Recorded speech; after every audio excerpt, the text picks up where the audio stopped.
It's very frustrating because you're dismissed. You go in, you tell them the symptoms, and you're told, well, it's just normal, it's part of life. And they send you on your merry way, and you're just supposed to figure it out. Can we do some blood work? And like praying that it's going to come back wrong, right? That it's going to come back bad. And it's coming back completely normal. And I'm like, yeah, they're like, I'm like, something's wrong with my thyroid. There's got to be something wrong with my thyroid. They're like, no, it's actually perfectly normal. I'm like, no. I want to be really honest and transparent with you.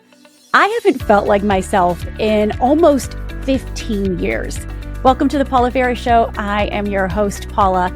I'm going to be 49 this year, and I noticed in my mid to late 30s really significant changes to my body and in my body. And I know that I am not alone, so I'm dedicating a month-long series to menopause and perimenopause and what the heck is happening to our bodies. This is the most requested series that I have done to date. So many questions, and I'm going to do my absolute best to answer every single one of them. In this series, I have invited experts. I've invited my friends who, just like you, are trying to navigate this. And I've invited my husband because it is so important that our partners aren't just supportive, but they know what we're going through. This is a very significant time in our lives and an inevitable time in our lives. But before we jump in, I just want to say congratulations to our 5 college bundle winners. Tara, Leanna, Amanda, Kristen, and Jackie. Those ladies won the college bundle. We just wrapped a series on college, looking at it from all different angles. So congrats to you ladies, and make sure that you've signed up my personal newsletter at paulaferrisofficial.com. That's where you can stay up to date on these conversations, keep these conversations going, where you can reach out to me and get the latest on our really fun giveaways. All right, back to today's episode. This is a special one for me. I'm not talking to experts. I'm talking to my friends who are right there with you, trying to figure out what's happening to their bodies, and to wonderful women who just aren't feeling like themselves anymore. My friend Kim, who lives here in South Carolina, and my friend Patrice, who lives in New York City. They're going to share their experiences, what's going on with their bodies, and how they have been treated by the medical community and basically just written off, saying, you're fine, and deal with it. And stick around to the end of the episode as I share my key takeaways, my pinpoint, and I'm also going to share with you why I'm hopeful about how I'm feeling for the very first time. Without further ado, my friends Kim and Patrice, and why we're just not feeling like ourselves anymore. Oh, ladies, I have been looking forward to this conversation for so long. You're both some of my good friends. Patrice, you're a new friend. Kim, you're a longtime friend. Patrice, a little bit about Kim. Our daughters go to school together. Our daughters play volleyball. We also work out together-ish, right, Kim? Ish. Patrice and I met not long ago at an event, and we bonded instantly. And Kim, after hearing the way that Patrice and I engaged with one another, you'll realize why we bonded instantly. But I want you right now to introduce yourself to the listeners and any viewers that are watching on YouTube. Just introduce who you are and where you are in life and where you are in this process. Patrice, you want to go first? Sure. So, hi, my name is Patrice. I am a working mom of 4 children. I live in New York, and I am mid-40s. Amazing. I am Kim. I am a working mom part-time of 2 teenagers, and I am late 40s in South Carolina. Yes. And I'm Paula. All moms work. We know that. Working mom from home of 3 kids. If you count my husband, 4. If you count my dog, 5 kids. Late 40s, closer to 50 than 45. So ladies, before we jump in, I just want to say our bodies are beautiful. They are fearfully and wonderfully made. Our partners are not kicking us out of bed, but something is off. Something ain't right. So Kim, I'll start with you. Just tell me what changes have you noticed in your body? Oh gosh. Besides the 30-pound weight gain, which was fabulous, night sweats, the weight gain, did I mention that? Just fatigue, I guess. Mm-hmm. And it's harder to sleep. I wake up in the middle of the night and I'm wide awake, and it's not good. That's a new development too, Kim. I feel like, okay, 4 a.m. lately, 4 a.m. All good. And Patrice, what about you? What changes have you noticed in your body? Yeah, I mean, definitely the weight gain, right, Kim? I mean, it's interesting. Like, kind of started tying all of these changes that were happening into COVID, right? Because I was like, okay, my lifestyle changed during COVID. I wasn't commuting, I wasn't walking as much, I wasn't at work as much. But when I look back on it and I think about the way that my body operated for my whole life, which was very different than how it operates right now, I couldn't figure out like what was wrong, right? Like I can't get up as easier in the morning. I'm very tired. I'm waking up in the middle of the night with a lot of anxiety. And then just year over year, it seems it's harder and harder to lose weight. Whereas I felt like in my 20s and my 30s, if I was trying to get back on track from a health perspective, it was very easy. It could happen quickly. It was kind of like a snap of fingers. And I always thought, oh, if I need to lose a few pounds, I'll do it quickly. It's not a problem. And for me, it's just become very stubborn weight loss, very fatigued, very, my PMS is not great, to say the least, from like an anger perspective or anxiety perspective. Mm-hmm. And it's really hard because like you sort of live your whole life trained to know your own body. And when things like this start to happen, you start questioning like, what is wrong? Right? Mm-hmm. Like, Paul, you and I talked about this. It's like saying to my regular doctor, not even my OBGYN, like, okay, can we do some blood work? Right. And like praying that it's going to come back wrong, right? That it's going to come back bad. And it comes back and it's coming normal. back completely normal. And they're like, you're and fine. I'm like, yes. Yeah, they're like, I'm like, something's wrong with my thyroid. There's got to be something wrong with my thyroid. They're like, no, it's actually perfectly normal. I'm like, no. So sorry, that was a long-winded answer to say that like, just like, it's a body that's not your own. Yep. Essentially. Totally. I want to ask you guys when you started noticing the symptoms because, Patrice, you're in your mid 40s. Kim and I are in our late 40s. For me, I noticed the symptoms shortly after the birth of our youngest child. So I had him when I was 38, Landon. I started having night sweats to the point where I had to like change my clothes and change the sheets. I've been having those for 10 years now. Okay. And then the other symptoms, weird things started happening. Like, the hair off of all of my arms fell off, but then I started getting it in my chin, weight gain. I have a closet full of beautiful clothes from when I worked in TV news that I can't wear because I've gained about 20 pounds. Hair loss. I started losing my hair and I've always had baby fine hair, but the hair just started falling out in clumps to the point where it clogged up our shower. And it's never done that before. The moods, the rage. Sometimes I feel like I want to punch somebody in the face. The brain fog, right? I can't think clearly. The insomnia, all of these things started happening. And like you said, Patrice and Kim, I don't know if you've done blood work. The blood work comes back pretty normal. And I'm like, I don't feel normal and I can't just accept this as normal for the rest of my life. When did you ladies start noticing your symptoms start? And it's hard to know because some of the symptoms are just like, is it even a symptom of perimenopause? Like, what is it? I started noticing the weight gain probably within the last 3 years.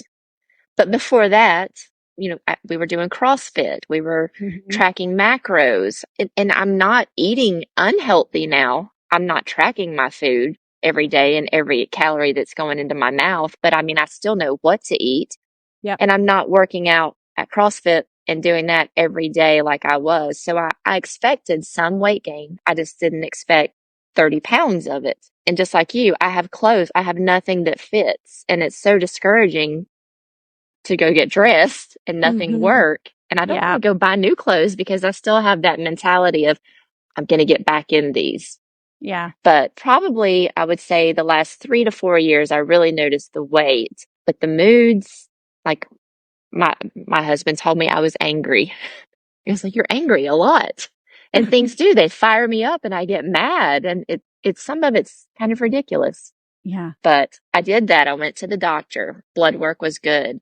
I asked about, could we check hormones? And I was told that I would have to go to my OBGYN because my primary care would not do hormones. They refer that.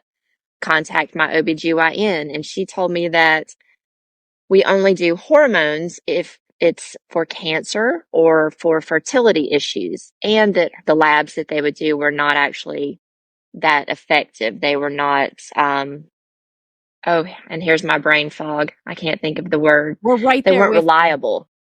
Oh, okay. They weren't reliable. Okay. And in my primary care, when I asked, same thing about the thyroid, I was like, can we check the thyroid? There has to be a reason that I have gained 30 pounds. It can't just be, welcome to menopause, here's your 30 pounds. She told me that that was just normal and, that was just part of life. And actually told me that my BMI was not high enough for her to prescribe me a weight loss medicine. And I said, I didn't want a weight loss medicine. I know how to lose weight. I just want to know what's going on. Why am I gaining the weight? Totally. Wow. It's just like they're just trying to throw things to solve the problem but not figure out what the problem is. Yeah. That's so frustrating. Patrice, when did you start noticing symptoms or just that your body was off, not just the weight gain, but like everything else? Yeah. I mean, look, I think there's like education gap everywhere, right? So it's like, even like you were talking about, like after you had a baby, what would happen? It's like, I didn't know I was going to have night sweats then, or that I was going to lose hair then. And then it's like, okay, you're just like learning on your own. You're Googling things in terms of what it's going to be. So you're like, okay. And then you just go on with life. And I would say from a timing perspective, COVID happened. I gained weight during COVID, which I thought was normal because I wasn't moving as much. I was eating more. Everyone was like having, nightly cocktails, things like that. 1 year after COVID, I tried to lose weight and I was able to very easily. Okay. I was able to get back to kind of like the weight that I wanted to be at. And then as time went on, and it wasn't that much time, right? It was like 1 to 2 years later, I had gained some weight back, but then like everything was harder. Getting out of bed in the morning was harder. Getting motivated to get to work out was harder. Waking up in the middle of the night with sweats was happening more. And then like just the fatigue for me was the worst part. Right. And then it would be like, okay, I'm going to gain weight over the holidays, but in January, I'm going to lose it very quickly. And then I go to try to lose it and I can lose like 2 pounds. I can't lose 8 pounds. Do you know what I mean? And Kim, exactly what you were saying. It's like, maybe I'm not eating perfectly, but I'm not during the week eating horribly. So it's like, Right. It's not that off base from where it used to be. So like, what is the problem? And for me, I actually moved to a new house, and my husband would even say like, you used to pop out of bed and make the 6:48 a.m. train. And it's just like harder and harder for me to do that. And so I noticed that really since COVID, I would say. And that's interesting just from an age perspective, because I've gone from 40 to 45 in that time period. Right. Let's just clarify, like we're all still having our periods, right? Kim, you're 100%. Still having yours? Every 28 days. What about you, It's Kim? irregular. I might have it every 28 days. It might be 22 days late, and I go buy a pregnancy test just because. Oh my gosh. What? So I will have 2 or 3 that are very regular, and then I'll skip one. I don't know. Yeah. Menopause is defined as 12 months without a period. So none of us are there. We're just feeling the perimenopausal symptoms, which are now for me going on 10 plus years. And for you ladies, it sounds like the last 5 years, really. Correct. I want to hear your experience. So we talked about the symptoms. Oh, by the way, I wanted to introduce you both to somebody. Okay. I told you one of my main hair symptoms was hair loss. This is Roz. This is my hairpiece. Hi, Roz. Isn't she beautiful? She is beautiful. Roz, I put Roz on. She's a little halo. Because you could literally see through my hair. And, I still do speaking engagements or TV appearances. And so Roz is my best friend. And this little device too has also helped. It looks like something that it's not, but it's actually, it like stimulates your hair growth. It's got a little red light. Oh my God. I didn't know what that was. I think it's called the Scalp Hero, and you use it every day for 5 minutes, and it like exfoliates your scalp, and it's got a red light to stimulate it. That has helped.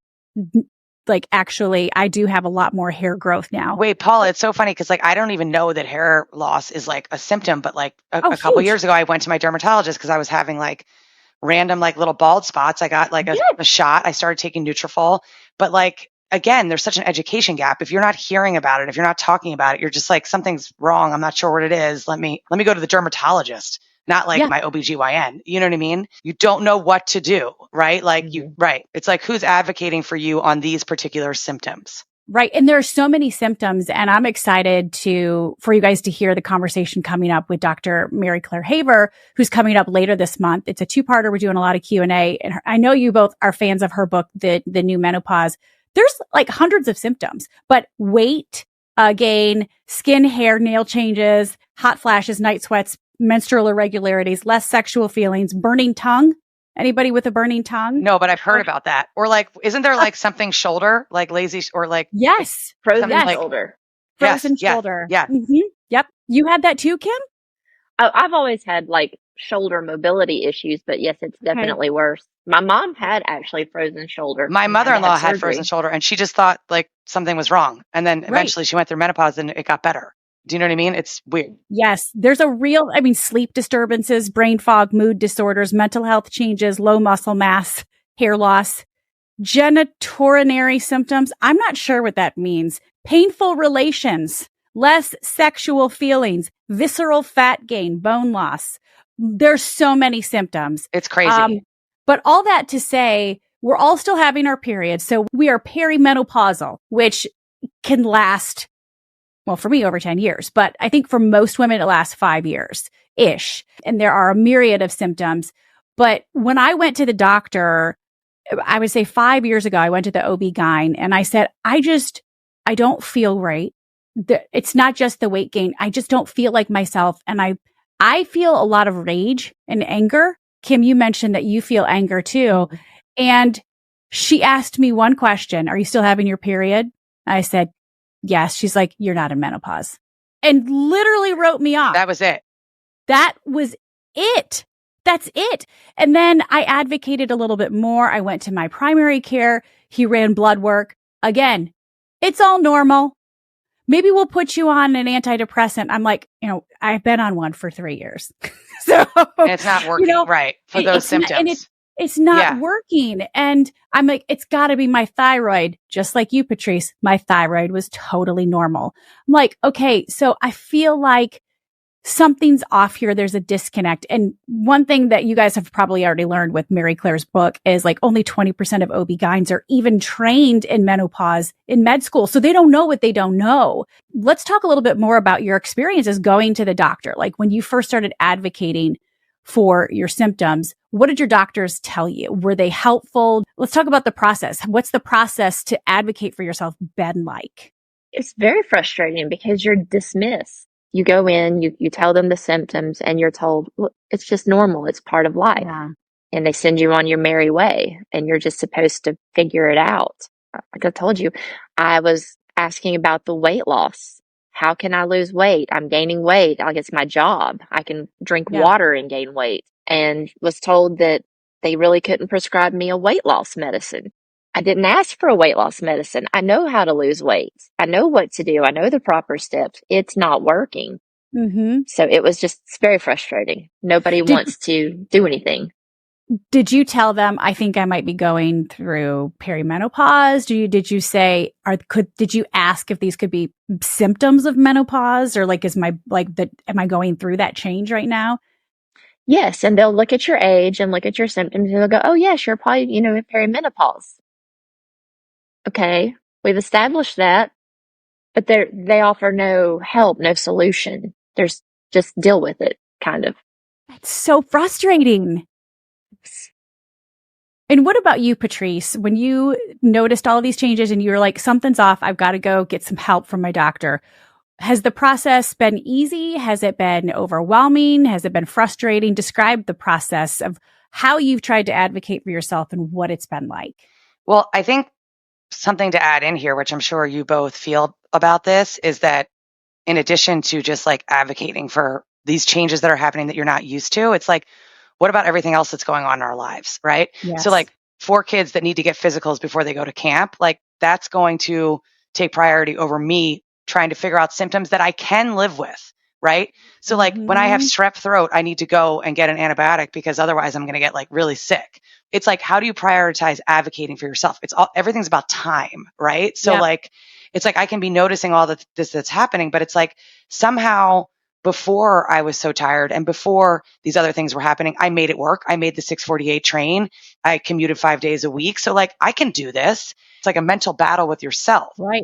Where you're like, I know I can do this. I know I can like get up earlier. I know I can go work out. I know I can lose weight. So like, And so a lot of times what ends up happening is that like, I have to go to work. I have to take care of my kids. I have to make sure they get to the doctor. I have to, you've got your relationship with your partner that you need to foster and then other family members and sick parents and other things. It's like you always, as a working mom, and again, either whether you work in the home or outside the home, you become last, right? But meanwhile, you need that time to advocate because there's so much education that needs to happen. So it's like, first, we're doing all of that other stuff first, right? Then you get to yourself, you do your annual physical, you go, you get the blood work taken. They're like, you look great. You should take some vitamin D or vitamin B12. It's like, okay, all right, fine.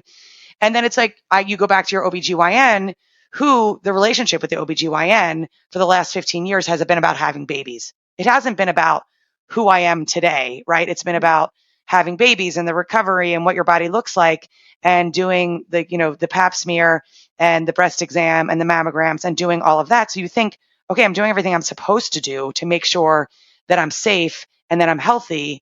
So what I really did was I sought out a different doctor who I've just begun seeing, who really is only focused on women that are our age and that are, post having children. And so the idea is that really focused on our symptoms. But that took time to seek her out. Yep. That took time to find someone who might not accept my insurance, right? And so not everyone out there has that ability to find someone who, because there's an insurance problem in the country as it pertains to this. Yeah. Too. I mean, we could spend way more time talking about that. Wait, are you paying out of pocket, Patrice? Are you paying out of pocket? Yeah.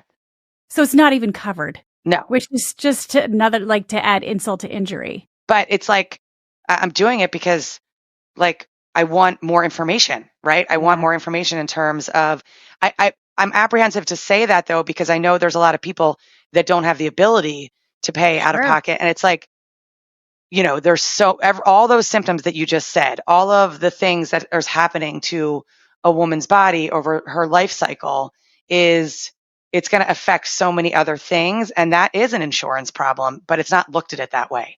Yeah, so absolutely. Just like the education gap as a whole in every single aspect of a woman's life is, I think, the problem. So appreciate what you're doing, Paula, to get people to start talking about it, because unless we start talking about it, then there's not going to be more resources like Dr. Haver or the doctor that I'm seeing, so that we can get to the bottom of what the real problems are and how do we solve it. Patrice, wasn't there a doctor that just told you, and this is just from our conversations that we've had personally, didn't one of your doctors just say, you should just expect to gain 7 pounds every year? Yeah. Like that's normal and you should just accept it? Yeah, I was like, well, what does that mean? By the time I'm 55, what am I going to weigh, And it's like, okay. And that's kind of is what's happening right now. The answer is like, unless you change the time of when you eat or like things like that. So it's, to your point, Kim, it's like, I'm like low carbs, low sugar, less gluten. It's still not really working that well. Yeah. So, and not to mention the fact that like, I want to eat gluten. You know what I mean? Like I want to eat pasta on Sunday night with my family. I want to do that sort of thing. So it's like, how do you measure sort of acceptance of changing bodies? Because there is some degree of that, with wanting to enjoy life and not putting so much pressure on yourself too. Right. So I feel like it's a mental load. Do you feel that societal narrative of, it's just part of it, you just got to suck it up, buttercup, and deal with it? Do you feel that? Absolutely. Yes. Like it's a helpless feeling. Totally. And I mean, look, in fair, like my husband's always like, you look great. Like, you were saying like, it's he's not throwing you out of bed. No. And yeah, no. I know your husband, Ryan's not throwing you out of bed. No. And John's not throwing me out of bed. So sometimes I'm like, this is a me issue, right? But it goes back to this relationship that you've had with your body and knowing how it operates and sort of being like, wait, this isn't who I recognize. And so if we want to make changes because that is what makes us happier, it's not like, this is not just about the weight. Like, just to be clear about that. Like, I've realized that I'm never going to look the same way that I did when I was 25 or 35. And I'm sure in 10 years, I'm going to wish I looked the way I do now. Just understanding what's happening so that we can hopefully be the best versions of ourselves. Yeah. Feel good. We should just feel good. Just feel good. we shouldn't be shamed for wanting to feel good. And we're not just talking about our weight. Like we're not. It's like, we should be really clear about that because like we have to, I mean, Kim, I don't know if you have daughters, but Paula, I know you do. I have two daughters, and like, it's crucial to me that it's like, it's, you know, it's not about that. It's about feeling good, not feeling so tired all the time, or you're exactly right. Or anxious or angry. Like I think it's way more about all of that than it is about the weight. 100%. I just want to feel like myself again. Kim, did your mom, and I'm curious, Patrice, like growing up for you too, and I don't know a lot about your childhood, so I might be putting you on the spot, but Kim, did your mom talk about this? Like, I feel like I went into this and I'm like, my mom never really said anything. I just knew she got really angry and would cuss and slam the freezer door sometimes, and we would laugh at her. Like, but she never talked about the change. She never articulated, and even still, like, I ask her questions and she doesn't really like have a lot to say about it. I feel like it's like that conceal, don't feel generation. What did you notice about your mom when she went through it? Did she talk about it? And like, what did she say? And what did you learn about it from her, if anything, Kim? My mom was young. I mean, she was probably 19 when she had me. So I think that I had actually moved away from home when she started going through menopause, but she also had a hysterectomy. So she had immediate symptoms, whereas I have not. But she's had terrible hot flashes, and she's very vocal about those. And she would talk about it. She still has them. Still has them. And she's... How old is she? She's almost 70. Okay. She still has hot flashes. She has done all kinds of different hormones. She's had pellets, she's had patches, she's had the creams, she's had the compounded medications that you would take, the hormones. And then she finally got to the point that she had been on them so long, her doctor told her she had to stop taking them. So, oh my God. Yeah. So she's just kind of in this limbo of, okay, I've taken the hormones for so long, I can't take them now, but I'm still having hot flashes and, the other symptoms that we've talked about. So she's tried to be very vocal to me because she did not get that information from her mother. And it's nice that I can ask her, but we do have different situations because mine is a natural perimenopause and she was just thrown into it. So but can you imagine being almost 7? You guys, that's like 25 years away, still having hot flashes in 2.5 decades. I don't want to live with that for that long. No. Oh, your poor mom. I got to give her a hug next time. No, totally. Patrice, but I also think I'm kind of impressed that she's like, because I do think when I got my first period, it was like, okay, here's a box of tampons, figure it out, right? And then when you had a baby, I remember what happened after you had a baby. I was like, okay, I did not know this was going to happen. Like no one told me. My mom, I was like, Mom, like what the heck? Like I did not know any of it. And then it's now it's like this. I just think that you're right, that it was part of that generation to just say, okay, this is the age I was when I got my period. This is when I had kids. And, my mom said she had menopause late, but she was 57, but she saw that as a benefit, right? Because she felt that she didn't have to go through some of that till she was older. But that was it. There wasn't so much discussion around it. I know it's so different. Like even like the three of us, our different experiences, our parents' different experiences. And it's different for every woman, but it can last a couple of decades. I'm going to make a vow to you ladies, like we're going to get better and we're going to feel better. And I know personally, I want to advocate for this space and for you all. We deserve to feel good. We deserve to feel good. And Paula, like it's you and I have spoken about this a little bit, like sort of early in the journey of like really trying to advocate, right? Yeah. For ourselves. And I learn more, we learn more. It would be great to continue the conversation too. Totally. Because it's like we're kind of real time living this right now. Yeah, right? Absolutely. And I just started estrogen therapy, hormone replacement therapy. Some people call it menopause therapy. I just started it a couple of weeks ago. So they say it takes about 3 months to really ramp up, but I have a patch. You can kind of see it right here. I take a pill and I take some cream for the vagine. I don't know if I'm going to cut that out or not, but I have some cream for the Netherlands, nether regions. I called my OB, my new OB, and they're like, oh, he's left the practice. And so I'm like, crap, where do I even go? So I started doing telehealth and telemedicine. There's a company called Alloy, which I'm using, and it's too early to tell if all of this is working. But I will say, like, I was put in touch with a doctor from where I live because it's important to have a OB-GYN in your region. It was all done through Doctor Exchange, online, confidential. And within 3 days, we had a full discussion. I had a treatment plan, and I had the treatment plan being shipped to me. So it was really easy. But I think it's important to, and Mary Claire Haver will talk about this a lot more in the upcoming episode, but to ask your OB 2 questions. The first one is, how much experience do you have in treating menopause and menopause symptoms? Because they don't know what they don't know. Only 20% of OB-GYNs are even taught it in med school. And then second, how comfortable are you prescribing hormone replacement therapy? Because some of them still aren't. And there's a lot of misinformation, which we'll clear up in the next couple of episodes about hormone replacement therapy. But this is our decree, ladies. We're going to get better. Let's all say it together. We're going to get better. Yes, we are. And we deserve to get better. So I'm pulling for you. I think you're both beautiful. I don't care what you weigh. I don't care if you're angry and ragey and how thin your hair is or how sweaty you are.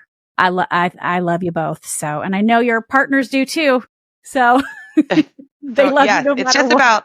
It's just about making it more comfortable to talk about things, right? Absolutely. Like, yeah, it's a lot of this is science. And so, yes, it is. Forever and ever, it was like, don't talk about this stuff in real life, but it's okay to say, I have to go to the bathroom, right? Mm-hmm. So that's science. It's like, why not talk about breastfeeding or, pumping or menopause or fertility or childcare or anything that's been uncomfortable to talk about for a long time? Because the more we're educated, the better everything becomes. Absolutely. That's why we're talking about it. Yeah. Thank you, Paula. Thank you. And nice to meet you, Kim. Thank you, Kim. And by the way, Kim, bravo, Patrice. Kim is totally out of her comfort zone. She doesn't do this sort of thing.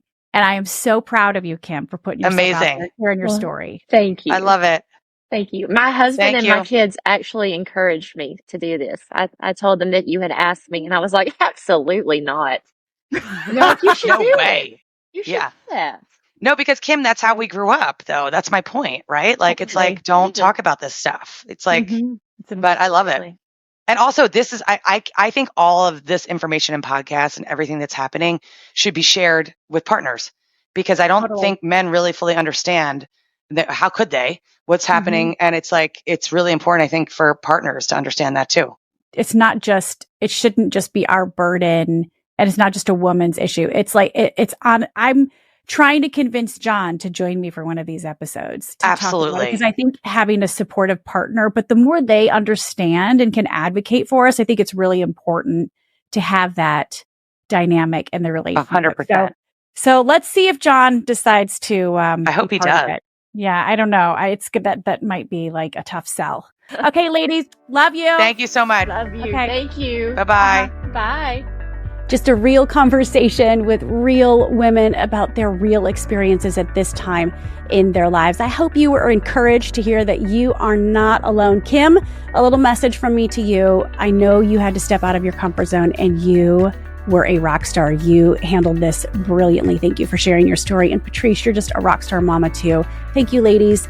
So my key takeaways, my pinpoints, a couple of things. First of all, the previous generation, our mothers and grandmothers, didn't really talk a lot about this. It was more the conceal, don't feel generations. So we don't know what we don't know because we were not informed, and there's not a lot of research that's been done in this area. Also, we shouldn't be ashamed for wanting to feel good about ourselves. Let me say that again. We should not feel bad or ashamed for wanting to feel good about ourselves. And perhaps most importantly, if you feel helpless or if you have been written off, you're not alone. But I have good news, because help is on the way. Next week, we have a conversation to help you get started. I have Dr. Mary Claire Haver, who is the menopause doctor. If you're watching on YouTube, I'm holding up her #1 New York Times bestselling book, The New Menopause. A couple of you asked me to reach out to her. She's going to be joining us for 2 conversations. The first one is the shocking reasons that your symptoms are being dismissed. And then we're going to do an entire episode of Q&A. All the questions you had, she's going to be answering them. And then to wrap up the series, nutrition, exercise, and a supportive partner, we have Dr. Jen Ashton and my husband, John, in that conversation. But I do want to share with you, I have been on hormone replacement therapy for a couple of months, and I have noticed a significant change. And I'm going to take you along the journey throughout this series to tell you how I've done it, what questions I've asked, and how I've gotten some help. Ladies, you're not alone. Men, if you're listening, thank you for being a supportive partner. And we are going to continue to talk about it on the show. And if you have a moment, I'd love if you rated or reviewed this podcast. It means the world to me, and it makes a big difference when these podcast platforms are trying to determine what they want to promote. I'll see you next week. Help is on the way, ladies and gentlemen. I promise things are going to get better, and we are going to start feeling like ourselves again. I know you guys thought you were done with me, but not quite yet. I have one more thing to tell you about. If you're watching on YouTube or you're listening on your favorite podcast platform, don't forget to subscribe to the show. I don't want you to miss a single beat or a single conversation. And remember, my DMs are always open. Tell me what you want to talk about.